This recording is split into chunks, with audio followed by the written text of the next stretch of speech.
Welcome to the best of Cool Culture Corner, where we look back at some of the earlier episodes of the podcast Cool Culture Corner and apply some of the principles from that particular episode to today in the day of pandemics and unrest and a lot of obstacles in our businesses that we didn't necessarily think would happen.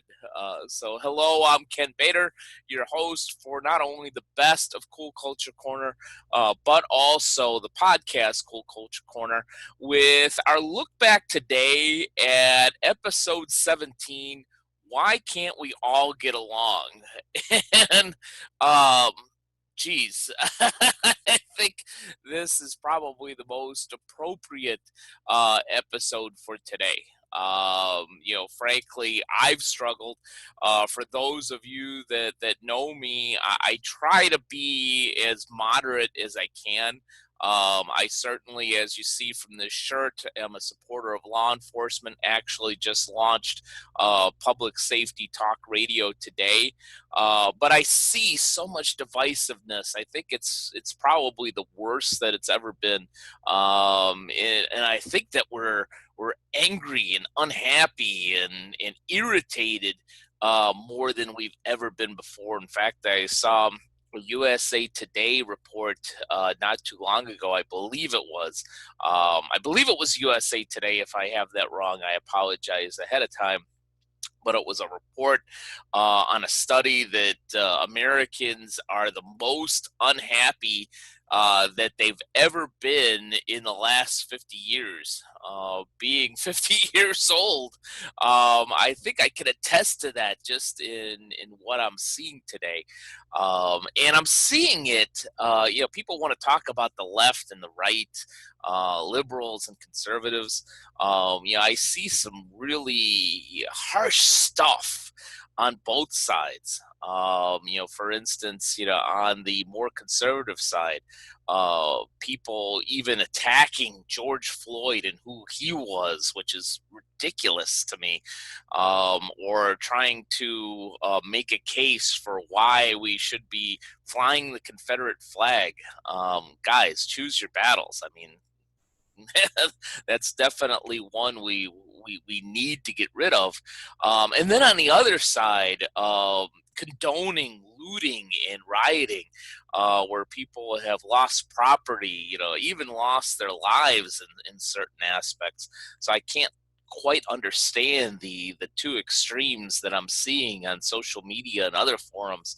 And at least in any way that I can, I'm trying to bring people together, trying to bring groups together, even in the law enforcement community. I think that there's a need for change, as I talk about in public safety talk radio, and is on the tagline on the back of the shirt for this podcast is being pro police, pro change, and pro peace are not mutually exclusive. I think we desperately need some change in this country right now, but also I think we need to support the causes of a number of groups, not only our people of color, but also our people that put their lives on the line every day in the law enforcement profession. And with all of this divisiveness, frankly, that's why you haven't seen me do a Facebook Live in quite a while, because I feel like I need to be in a 100% positive, emotional, and psychological space in order to do the Facebook Live, and just haven't been in that space with all of the angst that I'm seeing again on a number of different groups, whether it's left or right, conservative or liberal. So I only do my recorded sessions here so I can edit it, and things that aren't necessarily as positive that I would like, that I can leave that out and not have it just be out there. Because sometimes, unfortunately, people do take things the wrong way, even though they may be said improperly, but meant from the right place, from the heart. But let's go back to episode 17, which is why can't we all just get along? And I think it's so appropriate for today. Let's listen to a portion of episode 17, and then let's come back and talk about the 3 points that I made, I think almost 4 years ago, and how it really applies today. And I also, in order to have a little fun, to play it a little tongue in cheek, while that audio recording is playing, you'll see a funny meme that I found on Facebook that I think that you'll like and enjoy while you're listening to that particular audio. So listen in, and I'll be right back. Today's subject: why can't we just get along? And I chose this subject simply because I've been working with a few clients that have talked about how their team, within their team, there's a few people that are snippy and crabby at each other. Nothing of a great urgency to fix. In that it's nothing that's an HR problem per se, but it certainly does affect productivity, which affects profits. When people have this little sibling type rivalry, or just doesn't want to work with somebody, or wants to work with somebody reluctantly. I get the whole idea that we don't have to like everybody on our team in order to be productive. But when you do, it sure as heck helps.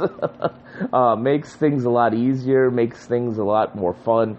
And when you're having fun and you're having an enjoyable experience, things move just smoother. It's just a simple fact of life, even though it may not be necessary.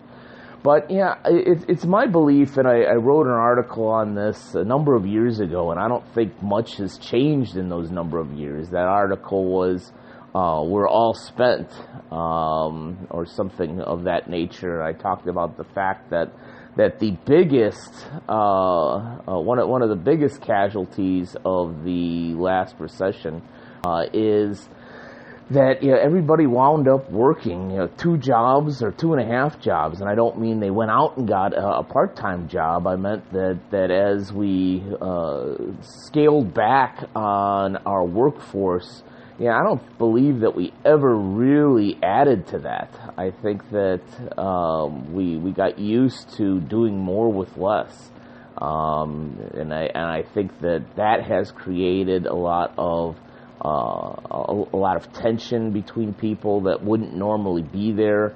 I see one of the tensions of, is this individual really pulling his or her weight, which is a source of some of the issues.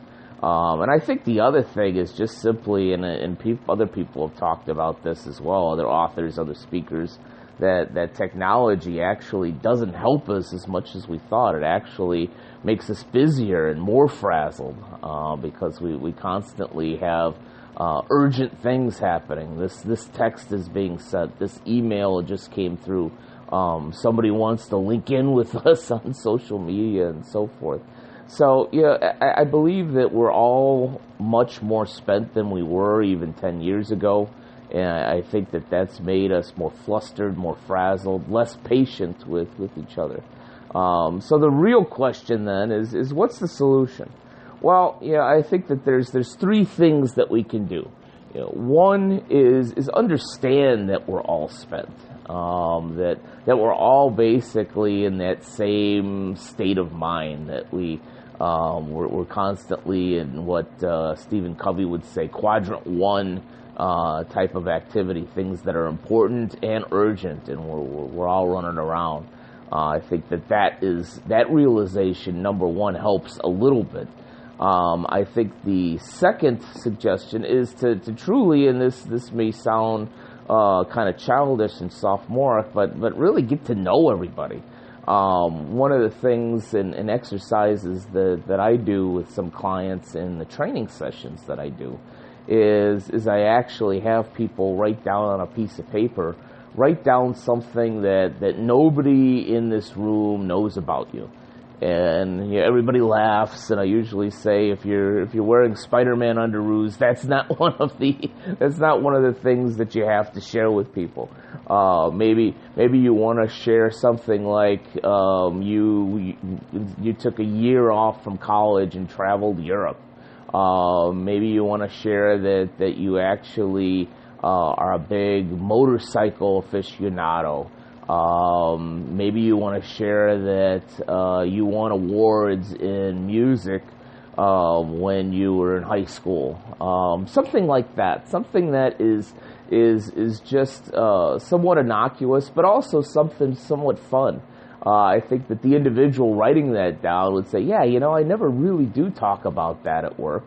And then other people find out in this exercise who that is. I make people guess as we pull out the pieces of paper. And ironically, everybody usually gets it wrong. They don't know who that person is. But once they reveal who that is, or I reveal who that is in the exercise, they're like, oh, really? Oh, I never thought Jen would do that. Oh, I never thought that John would be interested in that type of thing. And then all of a sudden, somebody that may have been rather standoffish to you, all of a sudden thinks, I used to be a big music aficionado when I was younger, or I like motorcycles too. All of a sudden they find a kinship with that other individual that they might not have liked that much, or thought that they liked that much.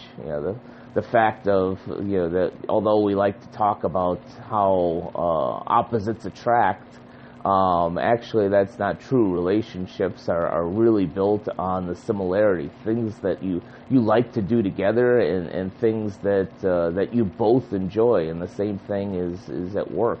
When you can find just a little bit of kinship, sometimes that helps you understand the other person, and helps you to look at the other person as an actual person, not just maybe an annoyance at work. The third thing, and this is a tool that I use, is for many clients we use the DISC personality assessments, DISC. You could look that up. But basically, and there are other personality assessments such as predictive index and the Myers-Briggs and so forth, and all of them are valuable. I just happen to like the way the DISC assessments are laid out, but all of them are very valuable. But they're just simply a tool, and I think a good tool if you'll use properly, because it begins to get individuals to understand how they tick and how other people tick. Why somebody may be a little bit more methodical than somebody that shoots a little bit more from the hip. Why somebody is a little less patient or more short-tempered than somebody else. It tells us how we're wired. And I think that the discs help us in two ways. One, when we understand ourselves a little bit better, then we understand, like for instance, me, I'm a dominant style, the D in the DISC personality assessment. I realize that I don't have a lot of patience, but because I know that is my natural tendency, and with a number of my clients that would be a hindrance, I actually choose to not be unpatient, if you will. To not be short-tempered, because my clients and also in my personal relationships, they need me to be more understanding. So I try to cognizantly remember that, I'm going to want to be short-tempered, but in this situation, that would not serve me or the other individuals that I'm with in a good way. And then it also begins to help everybody understand everybody else's wiring, per se, and say, oh, so that's why you're so methodical in the work that you do. I'm a D, and that annoys me, but I can see why your natural tendency would be to go slow and ask a lot of questions.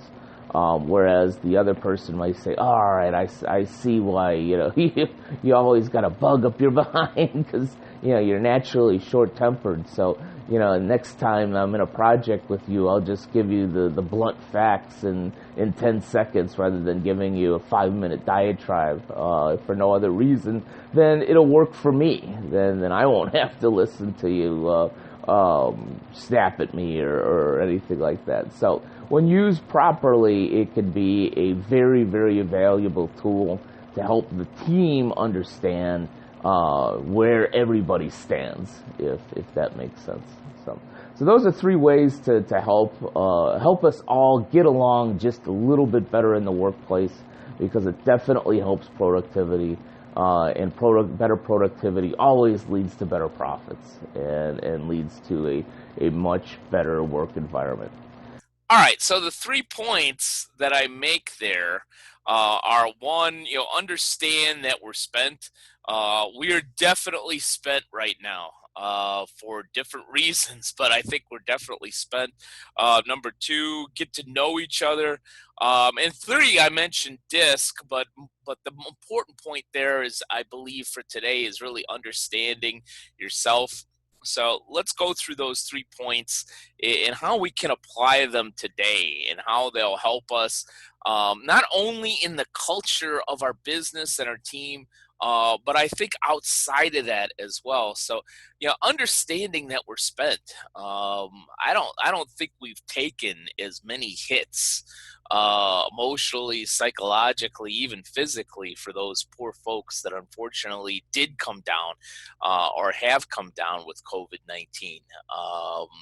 This is almost unfathomable. So to understand that, people are spent, people are raw, and people don't have a lot of patience. Just understanding that, I think, is a little bit of help. I know that I have been spent at many times in 2020. It seems like every time, it seems like we overcome one problem or issue, another one comes along.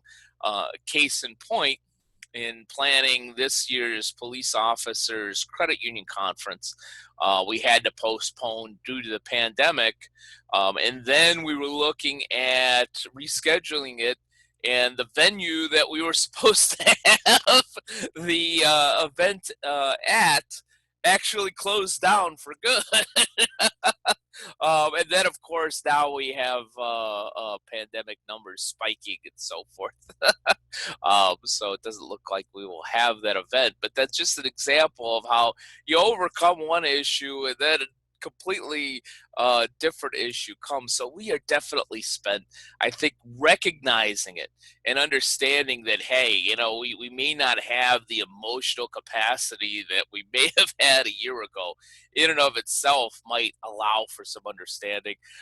Number 2, get to know each other. I mentioned in that audio from episode 17 that I do an exercise during many of my conferences, and I won't go through the exercise. You hopefully had listened to that portion, but I do that in order to allow people to get to know each other a little bit, even people that may have worked together for 10 or 12 years, that may find a connection. My wife is beautiful and awesome at this. I see it for the last 10 years plus in networking events and parties and so forth.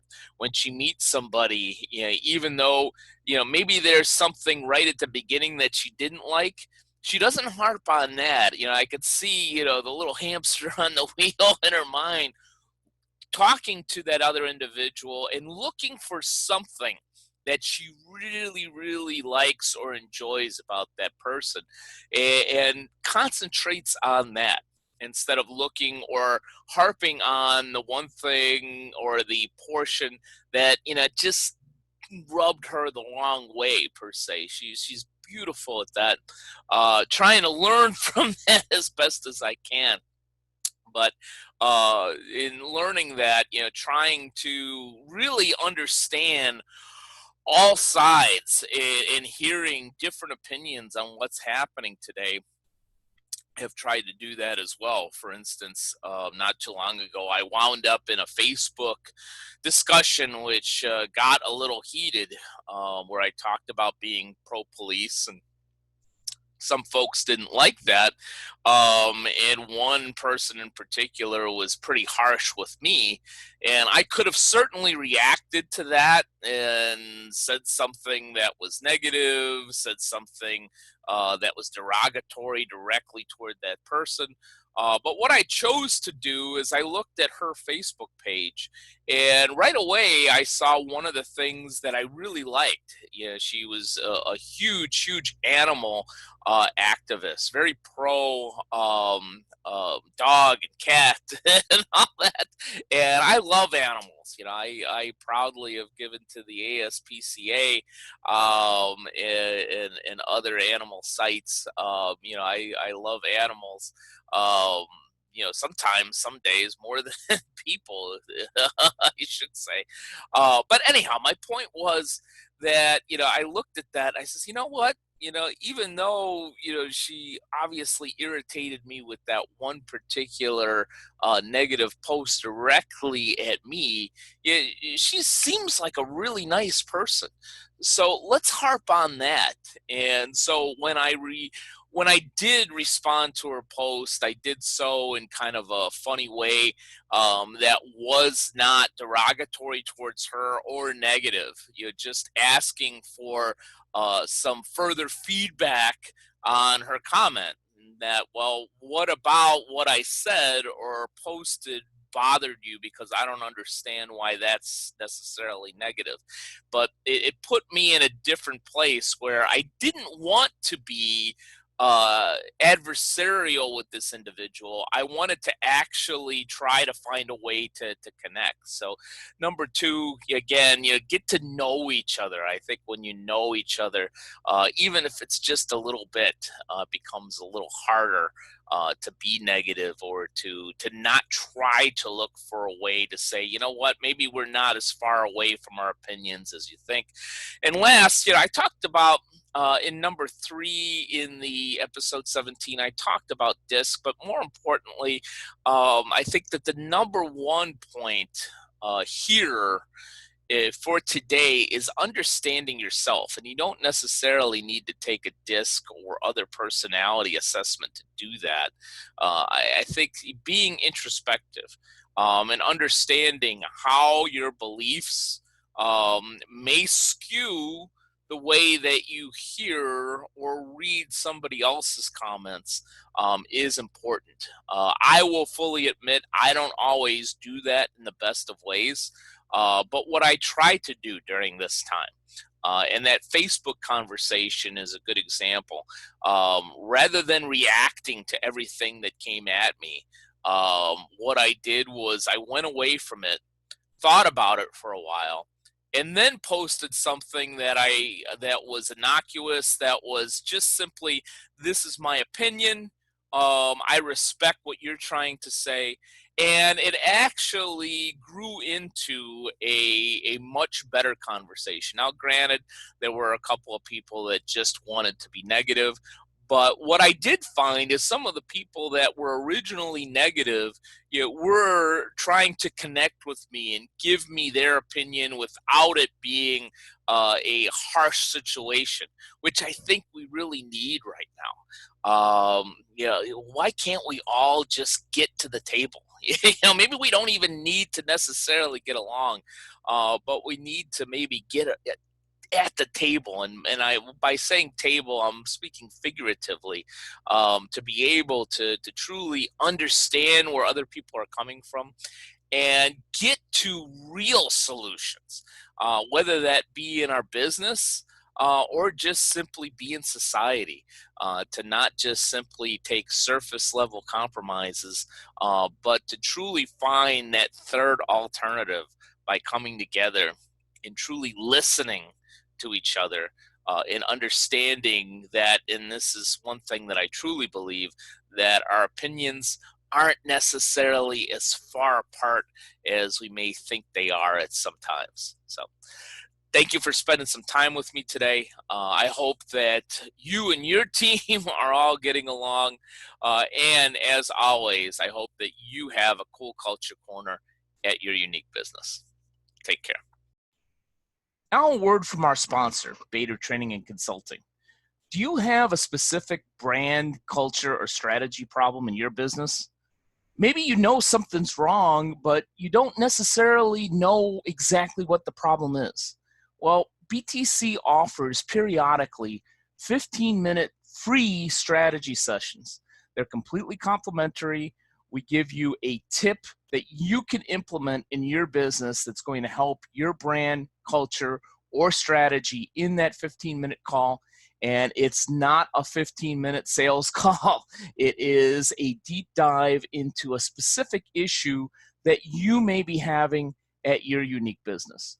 To schedule a 15-minute strategy session, go to www.btcinc.net and go to the Contact Us page. Simply put in your information, and in the comments, all you need to do is put strategy session, and we will contact you about scheduling your unique 15-minute strategy session to help your unique business.